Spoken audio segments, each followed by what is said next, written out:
Hello，大家好，我係 Liziday。喺今日咧，我就會化一個泰國女團Sizzy嘅妝啦。咁咧喺影片開始之前咧，首先同大家講喎，如果咧你有留意開泰國或者有追泰星咧，都會知而家泰國發生緊咩事。希望大家咧都可以支持下泰國嘅朋友仔。如果你有 IG Twitter，你都可以利用呢啲 social media 去睇下發生緊咩事，同埋利用 hashtag 咧去幫助佢哋。就算我哋唔係同一個國家，但係都可以用一啲網絡上嘅hashtag 去到支持佢哋，去到俾人哋睇下究竟我哋香港或者我哋泰國發生緊咩事。咁好啦，我哋就去片。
ยิ้มประมาณไหน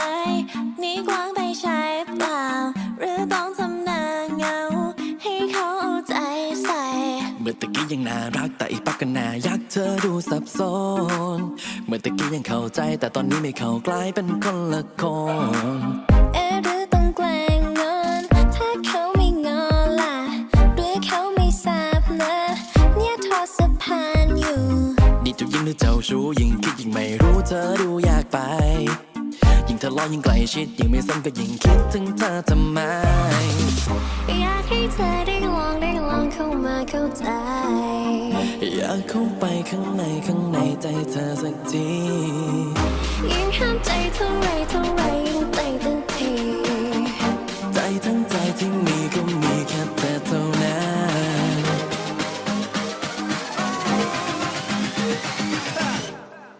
รักเธอได้หรือเปล่าให้ฉันกี่คะแนนอยากมีเธอเป็นแฟนให้ทำยังไงก็จะ yes I do รักนี้ยังต้องฝึกเหมือนมีเธอเป็นครู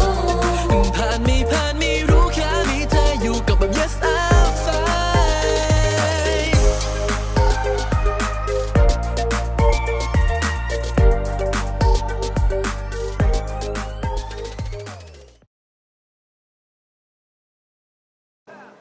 รักเธอได้หรือเปล่าให้ฉันกี่คะแนนอยากมีเธอเป็นแฟนให้ทำยังไงก็จะ yes I do รักนี้ยังต้องฝึกเหมือนมีเธอเป็นครูผ่านไม่รู้แค่มีเธออยู่กับแบบ yes I